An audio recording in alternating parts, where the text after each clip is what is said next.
විශේෂයෙන්ම මේ ප්‍රශ්නය කතෝලික අපට විතරක් සීමා වෙන ප්‍රශ්නයක් නොවන බව පැහැදිලි. මොකද මේ ව්‍යසනය එක්තරා ආකාරයකින් කාලයක් තිස්සේ ලංකාව තුල සකස් වෙමින් පැමිණි අන්තවාදී සහ ත්‍රස්තවාදී නැඹුරුවක් ඒ ප්‍රහාරය නිසා එළියට ආවා කියන එක තමයි පැහැදිලි වෙන්නේ. එතකොට මේ ප්‍රහාරය මේ කතෝලික අයට ක්‍රිස්තියානි අයට පමණක් නෙවෙයි. මේ ප්‍රහාරයෙන් පීඩාවටපත් වුණා බෞද්ධ, හින්දු, මුස්ලිම්, මැලේ සියලුම කණ්ඩායම් වලට අයිති අය ප්‍රහාරයෙන් විපතටපත් වුණා. ඉතින් මේ විපතටපත් වීම අද එදා 2019 අප්‍රේල් 21 සිදුවෙච්ච දේ නැවත වරක් ඉදිරියේදී කතෝලික ක්‍රිස්තියානි ජනතාවට විරුද්ධව පමණක් නෙවෙයි අනිකුත් ආගමිකයන් සහ ජාතිකයන්ට විරුද්ධවත් සිදු වෙන්නට ඉඩ තියෙනවා. ඒ නිසා අපි ඊටාත්ම ලොකු අවබෝධයකින් ඉන්නට ඕනේ. මේක මේ කතෝලික කිතුණු අයට පමණක් මේ සීමා වෙච්ච අරගලයක් නෙවෙයි. මේක මේ රට අන්තවාදී දේශපාලනික බලවේග සහ විවිධ කණ්ඩායම් වලින් රට ආරක්ෂා කර ගැනීම සඳහා අනාගතයේදී අපි කළ යුතු අරගලයක් කියන එක අපිට පැහැදිලි විය යුතුයි. ඒ නිසා අපි 21 වෙනිදාට කල්පනා කරා අපේ රටේ සියලුම ජන කොටස් වලින් ඉල්ලීමක් කරන්න මේ එදාට 2019 අප්‍රේල් 21 උදේ 8:45ට පළවෙනි බෝම්බය කොච්චිකඩේ සාන්ත අන්තෝනි දේවස්ථානයේ පුපුරා ගිය නිසා අපි උදේ 8:45ට අපේ දේවස්ථානවල විනාඩි 2ක නිහඬතාවය ආරක්ෂා කරන්න කියලා අපි අපේ ජනතාවගෙන් ඉල්ලලා තියෙනවා. අපි ඉල්ලීමක් කරනවා මුළු රටේම ජනතාවගෙන් විශේෂයෙන්ම අපේ ආගමික නායකයන්ගෙන් තම තමන්ගේ පන්සල්වල සහ කෝවිල්වල වගේම දේවස්ථානවල ඒ විනාඩි 2 නිශ්ශබ්දතාවය ආරක්ෂා කරලා අපිත් එක්ක එකතු වෙන්න කියලා මේක ජාතික ප්‍රශ්නයක් ලෙස සලකලා. ඒ නිසා අපි මේකට විශේෂ ප්‍රධාන පෙළේ මෙහෙයන් දෙකක් පවත්වනවා. අපේ දේවස්ථාන හැම එකකම ලංකාව පුරාම තියෙන හැම දේවස්ථානයකම උදේ 8:45ට මලවුන්ගේ සීනුව නාද කරලා විනාඩි 2ක නිශ්ශබ්දතාවය ආරක්ෂා කරලා නැවත මලවුන්ගේ සීනුව නාද කරලා ඊට පස්සේ ඉටි පහන් දැල්වීම හෝ පොල් තෙල් පහන් දැල්වීම මලවුන් සිහි කරලා අපි සිදු කරනවා. ඊට පස්සේ ආගමික වතාවත් විවිධ ආගමික නියෝජිතයන්ගේ සහභාගීත්වයෙන් සිදු කරන්නට බලාපොරොත්තු වෙනවා. මේක මූලික වශයෙන් අපි කරන්නේ කොච්චිකඩේ දේවස්ථානය පෙරදරි කරගෙනයි එදා උදේට ඒ ආගමික මෙහෙයන් පැවැත්වීම සඳහා අපිත් සමග එකතු වෙනවා. බෞද්ධ ආගම වෙනුවෙන් ඕමල්පේ සෝබිත නායක ස්වාමින් වහන්සේ අපිත් සමග එකතු වෙනවා. හසන් මෞලවිතුමා ඒ වගේම කොච්චිකඩේ හින්දු කෝවිලේ කුරුක්කල්තුමා අපිත් සමග එකතු වෙනවා. ඒ මෙහෙය මගේ මූලිකත්වයෙන් පැවැත්වෙනවා කොච්චිකඩේ දේවස්ථානයේදී මගේ සහායක රදගුරුතුමන් වන ඇන්ටන් රංජිත් රදගුරුතුමාත් මාත් සමග එකතු වෙනවා. ඒ මෙහෙවරට විවිධ රටවල් වල තානාපතිවරුන්ට ආරාධනය කරලා තිනවා සහභාගී වෙන්න කියලා. ලංකාවේ සිටින වතිකානු තානාපති රදගුරුතුමා එයට සහභාගී වෙලා සුද්ධෝත්තම ෆ්‍රැන්සිස් පාප් වහන්සේ වෙනුවෙන් වචනයක් ප්‍රකාශ කරනවා. ඒ වගේම ඕමල්පේ සෝබිත හාමුදුරුවොත් ඒ කුරුක්කල්තුමත් මෞලවිතුමත් තමන්ගේ ආඥා ආදිය කරලා පණිවිඩයක් දෙනවා. ඒ වගේම ඊට පස්සේ සුනිල් ආරියරත්න මහතා විසින් සම්පාදනය කරලා රෝහණ වීරසිංහ මහත්මයා විසින් සංගීතයට නැංවූ ගීතයක් සැමරුම් ගීතයක් නන්දා මාලිනී විශාරද නන්දා මාලිනී මහත්මිය විසින් ගායනා කරනු ලබනවා. ඒ වගේම දෙමළ භාෂාවෙන් ගීතයක් පසුව ගායනා කරනු ලබනවා. මේක තමයි කොච්චිකඩේ දේවස්ථානයේ පැවැත්වෙන ඒ සිහි ගැන්වීමේ මෙහෙය. ඒ මෙහෙයට පස්සේ අපි දිව්‍ය පූජා යාගය පවත්වලා දිලිඳුන්ට දානය ලබා දීම ඒ කටයුත්ත ඉෂ්ට කරනවා. ඒක තමයි කොච්චිකඩේ දේවස්ථානයේ තමයි මූලික සිදුවීම. ඒ වගේම අනිකුත් ලංකාවේ අනිකුත් හැම දේවස්ථානයකම ඒ සිදුවීම සිදු වෙනවා ඇති. ඒකට අපේ රදගුරු මණ්ඩලයේ රදගුරුතුමන්ලා අපිත් සමග එකතු වෙලා තියෙනවා. ඒ වගේම හැන්දෑවේ අපි බලාපොරොත්තු වෙනවා හැන්දෑවේ කටුවපිටියට යන්න. කටුවපිටියේ අපි මේ මියගිය අයගෙන් 40 ගණනක් වලලා තියෙනවා අලුත් මිනි පිට්ටනියක. ඒ මිනි පිට්ටනියේ කුඩා දෙව්මැදුරක් හදලා තියෙනවා ඒ මලවුන් වෙනුවෙන්. එය විවෘත කරලා ආශිර්වාද කරනු ලබනවා අපේ රදගුරු මණ්ඩලයේ රදගුරුතුමන්ලා විසින්. ඒකට සහභාගී වෙන්නේ රදගුරුතුමන්ලා සහ ඒ වලලා තියෙන අයගේ පවුල්වල අය විතරයි. ඒ සුළු දේව මෙහෙ අපි පවත්වලා ඒක කැප කරලා ඉවර වෙලා අපි ඊළඟට එනවා දේවස්ථානයට පැමිණ දේවස්ථානයේ දේව මෙහෙයක් පවත්වනවා රදගුරුතුමන්ලා සියලු දෙනාගේම සහභාගීත්වය සහ ඒ වගේම ඒ ගමේ අය සහ විශේෂයෙන්ම තුවාල වෙලා අංග විකල වෙලා ඉන්න අය ඒ වගේම ඒ ව්‍යසනයෙන් නැති වෙච්ච අයගේ පවුල් වල අය සමග අපි දේව මෙහෙයක් පවත්වනවා එදාට ඒ කටුවපිටියේදී. එතකොට අපි බලාපොරොත්තු වෙනවා ආගමික පෙරහැරක් යන්න පොඩි ඒක ආගමික දෙයක් විතරයි ප්‍රතිමාවක් අරගෙන අපි යාඥා කියමින් පාර දිගේ එන්නට බලාපොරොත්තු වෙනවා කණ්ඩායමක් දේවස්ථානයට. ඒක සියල්ලම අපි අවසර අරගෙන අවශ්‍ය සෑම කටයුත්තක්ම සංවිධානය කරලායි තියෙන්නේ. ඒක හැන්දෑවේ 4ට මාරිස්ටේලා විද්‍යාලයේ ක්‍රීඩා පිට්ටනියෙන් පිටත් වෙලා පාර දිගේ මහ පාර දිගේ ඇවිල්ලා කටුවපිටිය දේවස්ථානයට යන මාවතින් හරවලා ඒක කෙලින්ම කටුවපිටිය දේවස්ථානයට ඇතුල් වෙනවා. ඒ පියතුමල්ලා සහ පැවිදි සෝවිරු සෝවිරියන් පමණයි ඒකට සහභාගී වෙන්නේ. ගිහියන් සහභාගී වෙන්නේ නැහැ. ඒක අපි යාඥාවෙන් අපේ මේ ඉල්ලීම එනම් මේ රට සුව කරන්න මේ රටේ තියෙන මේ බිඳුණු ස්වභාවය නැති කරන්න මේ මිනිසුන්ට සාධාරණයේ ඉෂ්ට කරන්න කියන ඒ ඉල්ලීම් මත තමයි අපි මේ පෙරහැර සහ මේ වැඩසටහන කටුවපිටිය දේවස්ථානයේ පවත්වන්නේ. කටුවපිටිය දේවස්ථානයේම උදේවරුවේ අර කොච්චිකඩේ දේවස්ථානයේ මෙහෙය පැවැත්වෙන වෙලාවෙම මගේ සහායක රදගුරුතුමන්ලා දෙනම එනම් මැක්ස්වෙල් සිල්වා රදගුරුතුමා සහ ජේ.ඩී. ඇන්තනි රදගුරුතුමාගේ නායකත්වයෙන් අර විනාඩි 2 නිශ්ශබ්දතාවය ඇතුළු ඒ දේව මෙහෙය ඒ වැඩසටහන පවත්වනවා කටුවපිටියේදී. එතකොට මේක තමයි අපේ මූලික වැඩසටහන. ඒ නිසා අපි මාධ්‍යයෙන් සහ පොදු ජනතාවගෙන් ඉල්ලලා ඉන්නේ ඒකට අපේ වැඩසටහනට සහභාගී වන්න ඔබේ හදවතින් අපත් එක්ක එකතු වෙන්න පුළුවන් නම් නිශ්ශබ්දතාවය විනාඩි 2 ආරක්ෂා කරලා අපේ මේ මියගිය අය සිහි කරන්න අපිත් එක්ක එකතු වෙන්න.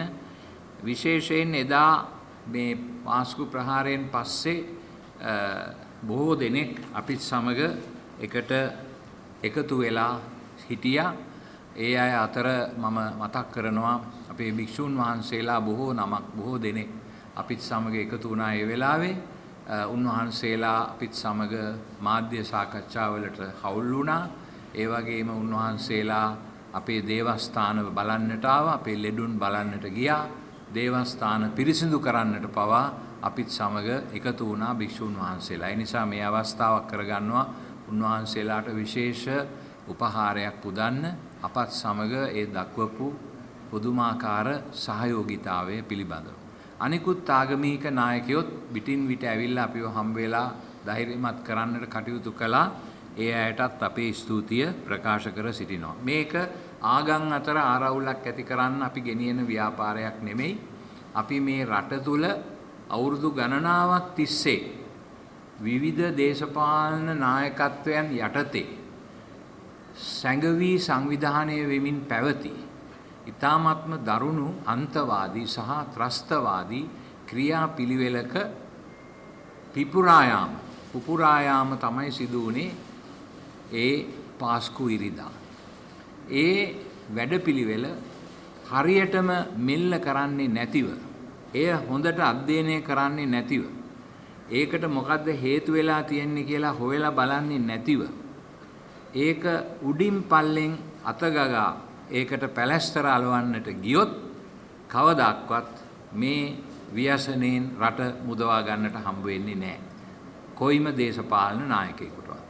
ඒ නිසා අපි අපේ රටේ නායකයන්ගෙන් ඉල්ලා සිටින්නේ මේ පාස්කු ප්‍රහාරය කියන එක මේ පොඩි අතීතයේ සිදුවෙච්ච අමතක කරලා දාන්න පුළුවන් සිද්ධියක් හැටියට අමතක කරලා දාන්න ලෑස්ති වෙන්න එපා.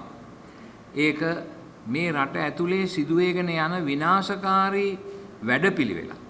ඒ විනාශකාරී වැඩපිළිවෙල මොකක්ද කියලා හරියටම හොයලා බලලා ඒ ගැන අවධානය 100%ක් දීලා, ඒ කියන්නේ 25%ක් 30ක් 50ක් නෙමෙයි 100%ක්ම මේකට අවධානය දීලා ඒ අවශ්‍ය ව්‍යුහයන් සකස් කරලා මේක නීතිපතිතුමාට විතරක් පවරලා අත හොදාගෙන නෙවෙයි මේ විමර්ශන මීට වඩා ශක්තිමත්ව සිද්ධ කරලා මේවට මුදල් එන්නේ කොහෙන්ද, මේවා පිටිපස්සේ ඉන්නේ කවුද, හිටියේ කවුද, මේවට දේශපාලන අනුග්‍රහය දක්වන්නේ කවුද කියන මෙන්න මේ ප්‍රශ්නවලට පිළිතුරු හොයන්නට ස්ථීරසාර වැඩපිළිවෙලක් දියත් කරයි කියන එක තමයි අපි කරන්නේ කියන එක තමයි අපි ඉල්ලන්නේ බලගතු අයගෙන්, බලවත් අයගෙන්. එහෙම කරන්නේ නැතිව මේක මේ සැමරුමක් විතරක් කරලා අපිට වැඩක් නැහැ. සැමරුම නෙමෙයි වැදගත්, මේක මුලින් උපුටා දැමීම. මේ රටේ ව්‍යුහය තුල පැසවාගෙන එන මේ තුවාලය සුව කිරීම. ඒක තමයි අපි කරන්නට ඕනේ. ඒ නිසා මේ පාස්කු ප්‍රහාරයට හේතු වෙච්ච ඒ කාරණාව හරියාකාර විග්‍රහ කරන්න කියලා මම විශේෂයෙන්ම ඉල්ලීමක් කරනවා.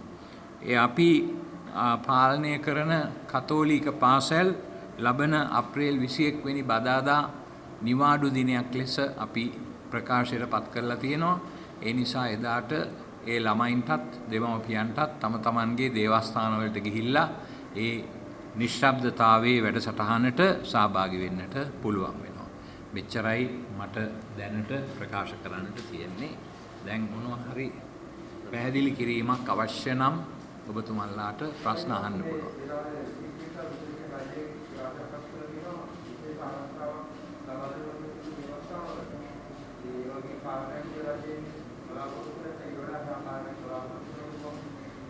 අපිට මේ ඒ වෙලාවට ආරක්ෂාවක් ලැබිලා මදි. මේකේ අපිට ඕනේ මේ ආරක්ෂාව ලබා දෙන්නට ඕනේ කියලා හිතෙන්නේ ඇයි? මොනවා හරි ආරංචියක් එනවනේ ඇවිල්ලා ඇතිනේ. ඒතර එහෙම ආරංචි එන එකට පදනම් වෙච්ච දේ මොකද්ද කියලා හොයලා බලන්න. ඒකයි වැදගත් වෙන්නේ. ආරක්ෂාව ඒ වෙලාවට ආරක්ෂාව ඒතර ඒක පැලැස්තර ඇලවීමක් පමණයි. අපි කියන්නේ අපිට ආරක්ෂාව නෙමෙයි රට ආරක්ෂා කරන්න. රට ඇතුලේ සිදුවේගෙන යන මෙවැනි වැඩපිළිවෙළවල් මින් ඉදිරියට සිදු නොවෙන්නට. ඒ වගේම විශේෂයෙන් මම ඉල්ලා සිටිනවා අපේ ආගමික නායකත්වයෙන් අපි ජාතීන් සහ ආගමිකයන් අතර paludu වේගන යන විශ්වාසය නැවත ඇති කිරීමට අපි කටයුතු කරමු කියලා. ඒක මේ රටේ ආර්ථික ප්‍රගතියටත් සමාජීය ප්‍රගතියටත් වැදගත් වෙනවා. එහෙම නැතුව අපි කණ්ඩායම් වලට බෙදිලා අපි අපේ අනන්‍යතාවය විතරක් ඉස්මතු කරලා පෙන්නන එක්ස්ක්ලූසිව්, ඒ කියන්නේ තමන්ට පමණක් සීමා වෙච්ච සංස්කෘතියක් සભ્યත්වයක් ඇතුලේ හිර වෙන එක රට දියුණු කිරීමට ලොකු බාධාවක් වෙනවා. ඒකත් අපි තේරුම් ගන්නට ඕනේ. ඒ නිසා ආගමික නායකත්වයෙන්ුත් මම ඉල්ලා සිටින්නේ අපි එකතු වෙලා අපේ ප්‍රශ්න විසඳගෙන රට ඉදිරියට යන වැඩපිළිවෙලකට අපි අත දෙමු කියන එක.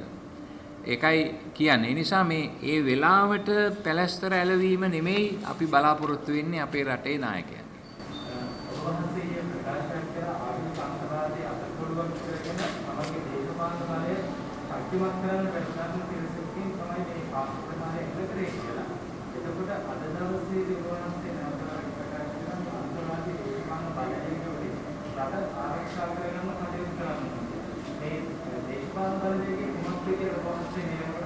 එහෙම මම නෑ මම එකක් කියන්න ඕනේ මම ඊයේ කියාපු දේ වැරදි විදියට තේරුම් අරන් තියෙනවා.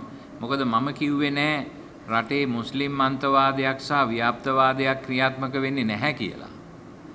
ඒක දැන් අපි මෙතනදී අපේ ගරු සිරිල් ගාමිණී ප්‍රනාන්දු පියතුමා පැහැදිලිවම ප්‍රකාශ කළා මොකද්ද සිද්ධ වෙගෙන යන්නේ කියලා. ඒක මුස්ලිම් ව්‍යාප්තවාදය සහ අන්තවාදය කියන එක සහ ත්‍රස්තවාදයට යොමු වීම පිළිබඳ තත්ත්වයේ මුස්ලිම් ජනතාවට අපි හේතු කරන්න යන්නේ නැහැ. ඒක සුළු පිරිසක් කරන වැඩක් වෙන්න පුළුවන්. මුස්ලිම් ජනතාව පොදුවේ ගත් කල විශේෂයෙන්ම ලංකාවේ අවුරුදු 10කට වැඩි කාලයක් සිංහල ජාතියත් සමග ඉතාමත්ම හොඳින් ජීවත් වෙච්ච සහෝදර පිරිසක්. ඒ නිසා අපි ඒගොල්ලන්ට මේ ලේබල් අලවන්න යන්නේ නැහැ මේ වෙලාවේ. නමුත් ඒ අය අතරින් යම් යම් ජාත්‍යන්තර හේතු නිසා, ජාත්‍යන්තර බලපෑම් නිසා මේ ඒ අය අතරින් මේ නොමග ගිය පිරිස් මේ විදිහට අන්තවාදයට ඇබ්බැහි වෙලා අන්තවාදී විශේෂයෙන් වහබ්වාදය කියන එකට යටත් වෙලා ඒගොල්ලෝ ඒගොල්ලන්ගේ අර පිරිසිදු ඉස්ලාමීය චින්තනයෙන් යම් ආකාරයකට පිට වී කටයුතු කරන්න යොමු වෙලා තියෙනවා. ඉතින් ඒකෙන් ඒක ඒ මුස්ලිම් ජනතාව අතරින්ම වෙනසක් ඇති විය යුතුයි.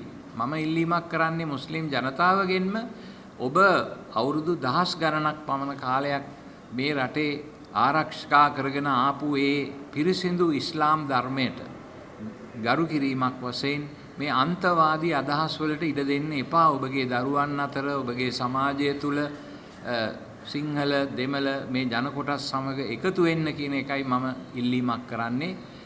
ඒ අයව අපි කන්ඩෙම් කරනවා නැත්නම් ලේබල් කරනවා නෙවෙයි. ඒ නිසා මෙතනදී මේ ඒ වැරදි අදහසක් ඇවිල්ලා තියෙන කිසිම දේශපාලන බලවේගයක් ගැන නෙවෙයි මම කිව්වේ. මම කිව්වේ මේ ජාත්‍යන්තර වහබ්වාදය කියන එක පිළිබඳ අදහස ඇතුවයි. මේක සමහර විට මේ වහබ්වාදය කියන එක එක්තරා බලගතු දේශපාලන ලෝකයේ රටවල් වල අතකොළු බවට පත් වෙලා තියෙනවා වෙන්න පුළුවන්. ඒ කියන්නේ සමහර වෙලාවට අද ලෝකයේ තියෙනවා මේ ආයුධ නිෂ්පාදනය කරන විශාල සමාගම්. මේ සමාගම් උත්සාහ කරනවා ලෝකයේ විවිධ තැන්වල ජාතීන් හා ආගමිකයන් අතර කෙටවීම ඇති කරවලා ඒගොල්ලන්ගේ ආයුධ විකුණා ගන්නට. අපේ සුද්ධෝත්තම ෆ්‍රැන්සිස් පාප් වහන්සේ මේ පිළිබඳව හිටපු ජනාධිපතිතුමාට විස්තර කරලා දුන්නයි කියලා හිටපු ජනාධිපතිතුමා දවසක් මට කිව්වා මේ ගැන. ඒ කියන්නේ මේ ජාත්‍යන්තර ආයුධ නිෂ්පාදනය කරන විශාල සමාගම් ලෝකයේ විවිධ තැන්වල ගැට්ටන ඇති කරලා වෙනස්කම් පාවිච්චි කරලා ඒ වයින් ගැට්ටන ඇති කරලා ආයුධ විකුණා ගන්න වැඩපිළිවෙලකට යොමු වෙමින් පවතිනවා. දෙවන ලෝක මහා යුද්ධයට පස්සේ තුන්වන ලෝක මහා යුද්ධයක් ඇති වුණේ නැහැ. නමුත් එහෙම වුණේ නැහැ කියලා ලෝකයේ සාමයෙන් තිබුණේ නැහැ. විවිධ තැන්වල විවිධ රටවල් වල විවිධ කාල පරිච්ඡේදවලදී යුද්ධ ඇති වුණා. මේ යුද්ධ හුඟක් දේවල් ඇති කරන්නේ මේ බලගතු මේ ව්‍යාපාරිකයෝ සහ මේ සංවිධාන, මේ රහසිගත සංවිධාන. මේවා සමහර වෙලාවට ආගමික නැඹුරුවකිනුත් එන්න ඉඩ තියෙනවා. ඒ නිසා ඒවා හරියට විග්‍රහ කරලා බලා ගන්න නැතුව මේ වේවට මේ මොනවද සම්බන්ධ වෙන එක මෝඩකමක්. ඒ නිසායි මම කිව්වේ අපේ ඉස්ලාම් ජාතිකයන්ට කරුණා කරලා ඔබගේ පිරිසිදු ඉස්ලාමීය පැවැත්ම එදා ඉඳලා මේ රට තුල තිබුණු ඒ පැවැත්ම ආරක්ෂා කරගෙන අනිත් ආගමිකයන් සමග සහෝදරත්වයෙන් වෙලිලා කටයුතු කරන්න කියලා. එතකොට තමයි අපිට මම ඒක කිව්වේ ඒ වෙලාවේ කිව්වේ මේ අන්තර්ජාතික බලපෑම් කරන දේශපාලනික බලවේග යනයි මම කිව්වේ. මම කිව්වේ නෑ මේ රටේ අහවල් පක්ෂයේ අහවල් දේශපාලන නායකයෝ ඒගොල්ලෝ ගැන මම කතා කරන්න ගියේ නෑ ඒ වෙලාවේ. ඒකයි මගෙන් කියුනේ. ඒ වගේම රටේ අන්තවාදයක් ව්‍යාප්තවාදයක් තියෙනවා කියලා සාක්ෂි පැහැදිලි අවිපුහුණුව ලබාගත්තු අය ඉන්නවා. මරාගෙන මැරෙන්න පොරොන්දු වූ අය ඉන්නවා. මේ අපේ ගාමිණී පියතුමා කිව්වා වගේ ජනාධිපති කොමිසම් වාර්තාවේ මේ පිළිබඳව සඳහන් කරනවා. අපි කිල්ලන්නේ ආණ්ඩුවෙන් මේ පිළිබඳව මීට වඩා පැහැදිලි පිළිවෙලක් ඇති වැඩපිළිවෙලකින් මේ කරුණ සොයලා බලලා මේවා ඉදිරියට සිදු නොවෙන්නට කටයුතු කරන්න කියලා.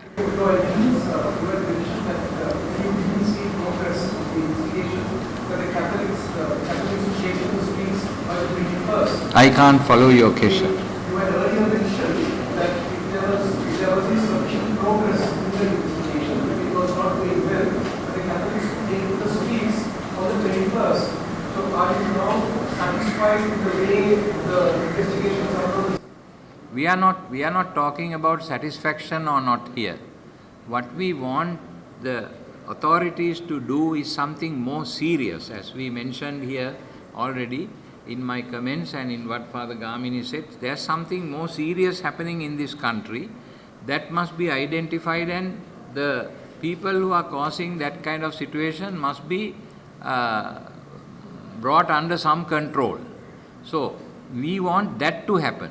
We are not interested in this particular one incident or two incidents and so on.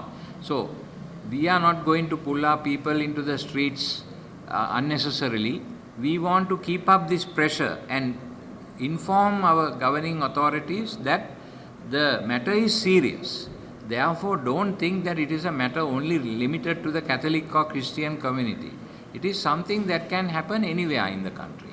So they must be aware of that and try to curtail unnecessary extremisms. That is what is mentioned here.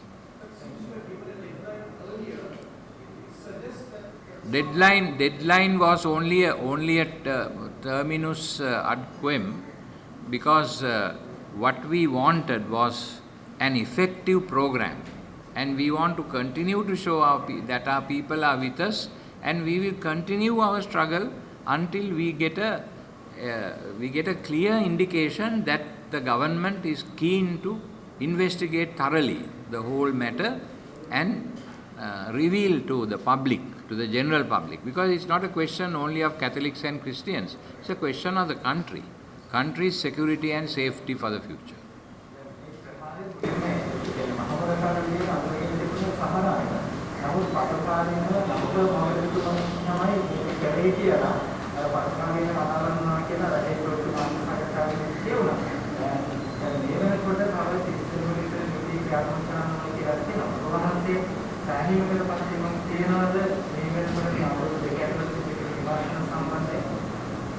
ඇත්තටම මේ ජනාධිපති කොමිසම් වාර්තාවේ එක්කෙනෙක්ගේ නම විතරක් නෙමෙයි නම් කීපයක්ම සඳහන් කරලා තියෙනවා.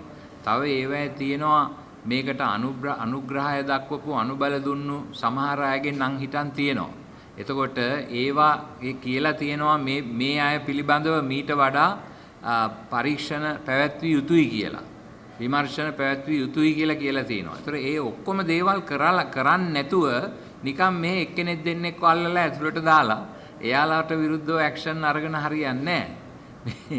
මේක මේ අපිට මේ සීනි බෝල කාණ්ඩ හදලා හරියන්නේ නැහැ. අපිට ඕනේ මේ ප්‍රශ්නේ හරියටම තේරුම් අරගෙන ඒ ප්‍රශ්නෙට විසඳුම දෙනවා නම්. අන්න ඒක අපිට වැදගත් වෙන්නේ.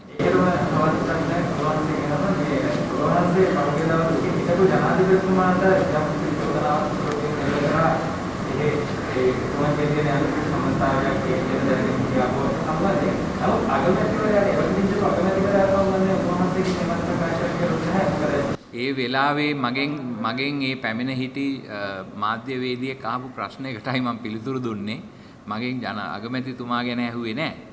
අගමැතිතුමා ගැනත් වාර්තාවේ සඳහන් වෙනවා යම් ආකාරයක that he was soft කියලා. soft on the issue. ඒ කියන්නේ එච්චර තීරණාත්මකව එතුමා ඒ වෙලාවේ කටයුතු කළේ නැහැයි කියන එක. ඉතින් මේ එක එක බලවේග තිබුණානේ ඒ වෙලාවේ එක එක අරගල තිබුණා මෙතන දේශපාලන වශයෙන් මේ දෙන්න අතර තිබුණා ලොකු විරසක වීමක් කරව මේවා. ඉතින් මේ මැද්දේ සිදුවෙච්ච දේවල් අපි හරියටම දන්නේ නැහැ. ජනාධිපති කොමිසමෙන් කියලා තිනවා මේක තවදුරටත් ඒක හොයලා බලන්න කියලා. නමුත් හිටපු ජනාධිපතිතුමා ගැන ජනාධිපති කොමිසමේ ඉතාමත් අදට ඒ ගැන විනිශ්චයක් දීලා තියෙනවා. රෙකමෙන්ඩේෂන් එකකුත් දීලා තියෙනවා. ඉතින් ඒ ගැනයි මම කිව්වේ. මම මේ මගෙන් අහපු නිසා ඒ මිසක් මේ අහවලා මෙයා අරයා කියලා කියන්න ගිහිල්ලා නෙමෙයි. මගෙන් ඇහුවා ප්‍රශ්නයක්. ඒ ප්‍රශ්නෙට උත්තරේ දුන්නේ අන්න ඒ නිසා.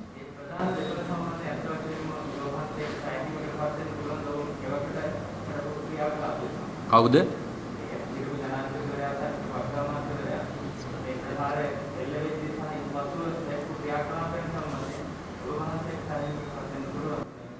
මොකද්ද වුනේ කියන එක, ඒ කියන්නේ ඒ වෙලාවේ ඒ දවස් කීපය ඇතුළත විශේෂයෙන්ම මේ වනාත විල්ලුවේ අර මේ මොකද්ද පුහුණු කඳවුර අවි ගබඩාව ඒව අහුවෙච්ච වෙලාවේ මාවනැල්ලේ බුදු පිළිම කඩලා අර කබීර් හෂීම් ඇමතිතුමාගේ මේ ලේකම්තුමාට වෙඩි තියපු වෙලාවේ ඒ වයින් හුඟා දේවල් වලින් එලිදරව් වුණ දේ පැහැදිලිවම මේ ජනාධිපති කොමිසම් වාර්තාවේ තියෙනවා. නිලධාරීන් කීප දෙනෙක් ගිහිල්ලා සහරාන් හෂීම්ව හිරබාරයට ගමුයි කියලා යෝජනා කරපුවාම හිටපු ජනාධිපතිතුමා කිව්වා කියලා අහක යන නයි මොනවටද රෙද්ද ASCII දාගන්නේ කියලා. ඉතින් එහෙම ඒක ලියලා තියෙනවා ජනාධිපති කොමිෂන් වාර්තාවේ. එහෙම දෙයක් කීම තුල ඒක එච්චරම මේකේ තියෙන බැරෑරුම්කම තේරුම් ගත්තද නැද්ද කියන ප්‍රශ්නයක් අපේ හිතට නැගෙනවා. ඒක සාධාරණ සැකයක්, සාධාරණ ප්‍රශ්නයක්. ඒ නිසා මේක මේ වෙලාවේ අර මේ දේශපාලන ලෝකයේ සිදුවෙන දේවල් දිහා බලලා ඉවර වෙලා මේකට අර්ථකථන දෙන්න යන එක වැරදි. මේ සිදුවීම සම්පූර්ණයෙන්ම ඒ සිදුවීම සහ සිදුවීමට ඒ නායකත්වයේ දක්වපු ප්‍රතිචාරය. ඒක අනිවාර්යයෙන්ම කොමිෂන් සභාව විස්තර කරලා දීලා තියෙනවා මොකද්ද කරෙන්න ඕනේ කියලා. ඒ නිසා ඒක රජය ක්‍රියාත්මක කරන්න ඕනේ. අපි බලාපොරොත්තු වෙන්නේ වගකිව යුතු රජයකින් අන්න ඒ ඇටිටියුඩ් ඒ කියන්නේ ඒ ක්‍රමවේදය ක්‍රියාත්මක කරයි කියලා වාර්තා.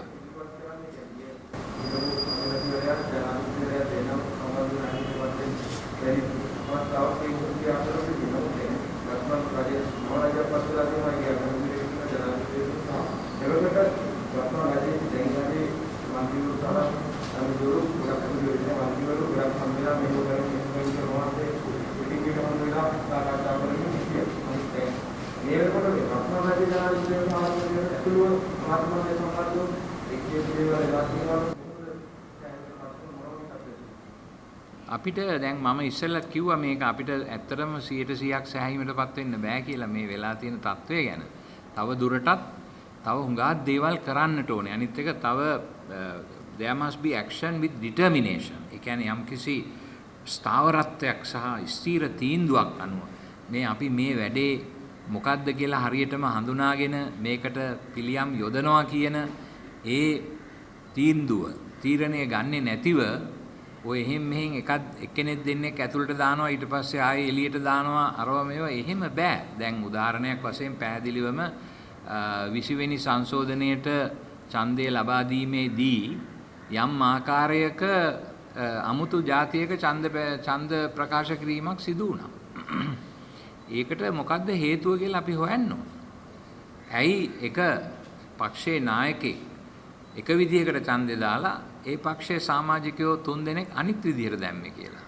එතකොට මොකද්ද ඒකට රහස? මොකද්ද ඒව හොයන්න ඕනේ? ඒවා අපිට නිකම් මේ මොනවද ඒකට කියන්නේ අර කතාවක් තියෙන කොණ්ඩේ බැඳපු චීන්නූට් කියලා. එහෙමද හිතන්නේ අපි ගැන කියලා. අපිට මේක තේරුම් ගන්න බැරිද? ඒ කියන්නේ පක්ෂයේ නායකයා දානවා 20 වෙනි සංශෝධනයට විරුද්ධව පක්ෂයේ සමාජිකයෝ 7 දෙනෙක් දානවා 20 වෙනි සංශෝධනයට පක්ෂව. ඒතර අනිත් එක මේ දාන්නේ 20 වෙනි සංශෝධනය සම්මත කරගන්න යම් ආකාරයක මුස්ලිම් ඡන්ද මට ඕනේ නැහැයි කියාපු කෙනෙක් සම්බන්ධවයි. කොහොමද ඒතර මේ වෙනස ඇති වෙන්නේ? ඒතර අපිට සැකයක් සාධාරණ සැකයක් ඇති වෙනවා මේ තුල යම් ආකාරයක ඩීල් එකක් තියෙනවා කියලා. මම ඒ ගැන කිව්වා ඊට ටික දවසකට ඉස්සෙල්ලා රිෂාඩ් බදුල්දීන් ඇමතිතුමාගේ හිටපු ඇමතිතුමාගේ මල්ලිව නිදහස් කරපු වෙලාවේ මම ඒ ගැන කිව්වා. කිව්වට පස්සේ එහෙම කළේ එහෙම එකක් නෑ කියලා කිව්වා. නමුත් ඊට දවස් කීපයකට පස්සේ අර 20 වෙනි සංශෝධනයේ ඡන්දෙදී ඒක පැහැදිලි වුණා යම් ආකාරයක අන්ඩර්ස්ටෑන්ඩින් එකක් ඇතුව තමයි මේ ඡන්ද දැමීම සිදු වුණේ කියලා. ඒතර ඒක අපිට සාධාරණ සැකයක් අපේ හිත ඇතුළට ඇවිල්ලා තියෙනවා. ඒ වගේ මේ වගේ දේවල් වලින් මේ පාස්කු ප්‍රහාරය පිළිබඳ විමර්ශන මේ වගේ විදිහට ගනුදෙනුවට දාන්න ගියොත් අපිට සාධාරණ ඉෂ්ට වෙන්නේ නැති බව පැහැදිලියි.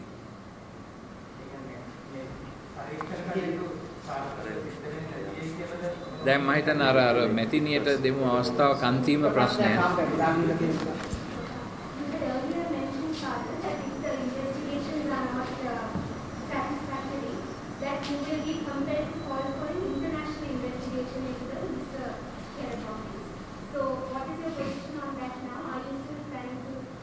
We will observe the situation some more, and we give them time to do whatever they have to do because it is a very long process. We know we can't get immediate targets and deadlines. We cannot give, so we will wait. We'll be patient, but we won't abandon the the main struggle. The main struggle will go on in one way or the other, but we want our people to be told why 269 innocent people who had no reason or rhyme to be attacked were attacked and murdered in cold blood, and why nearly 300 people have been rendered destitute and disabled.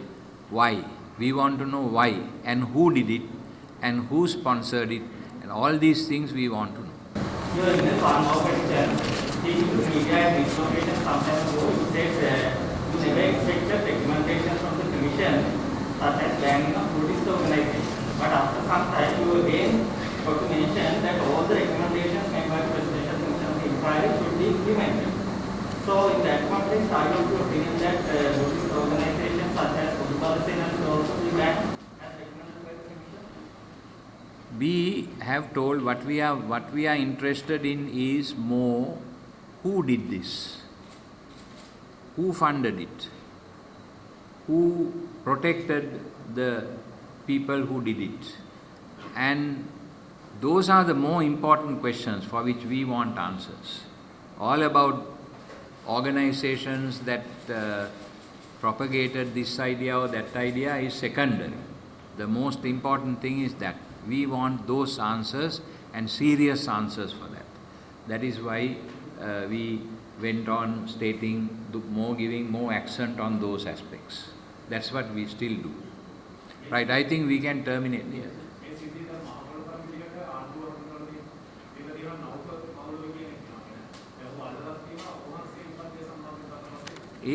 මේ විමර්ශන කරන අය විමර්ශන හරියට කරලා ඒ අදාළ පුද්ගලයන්ව ඇතුළට ගැනීම හෝ නොගැනීම ඒගොල්ලෝ කරන්න ඕනේ. මට ඒක කරන්න බෑනේ. මම නෙමෙයිනේ මේ රටේ මේ නීතිය සහ සාමයේ බාරව ඉන්න ඇමති. මම නෙමෙයිනේ. ඒක ආණ්ඩුව කරන්න ඕනේ.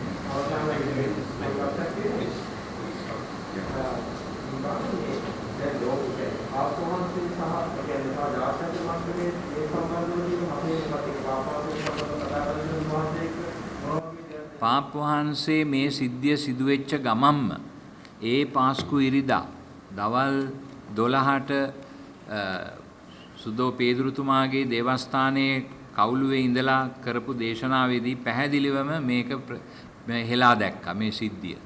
ඒ වගේම උන්වහන්සේ අපිත් සමග ඉන්නවා කියන එක කිව්වා. අපි වෙනුවෙන් යාඥා කරනවා කියලා කිව්වා. උන්වහන්සේ දෙවෙනුව මට ලිපියක් කිව්වා පෞද්ගලිකවම අස්සම් කරලා උන්වහන්සේගේ දුක සහ වේදනාව අපිත් සමග බෙදාගෙන උන්වහන්සේ මම මුණ ගැසුණාම උන්වහන්සේ මට කිව්වා මේ පිළිබඳව යුක්තිය ඉෂ්ට කරගන්න කටයුතු කරන්න කියලා. ඒ වගේම උන්වහන්සේ අපිට මේ අයට උදව් කරන්න මුදල් වගේකුත් ලබා දුන්නා. ඉතින් මේ සියල්ලම උන්වහන්සේ කළේ ඊට පස්සේ උන්වහන්සේ මාව හම්බෙච්ච හැම සැරේකම මේ ගැන කතා කරා. ඒ නිසා මේ උන්වහන්සේ අපිත් සමග සිටිනවා කියන එක පැහැදිලි. මම හිතන්නේ අපේ රජගුරුතුමන්ලා දන්නවා ඒකනේ. උන්වහන්සේ අපිත් සමග ඉන්නවා මේ කාරණාව. හොඳයි අපි නවත්තමු නේද? නැත්තම් දැන් දවල් වුණානේ. බොහොම ස්තුතියි ඔබතුමා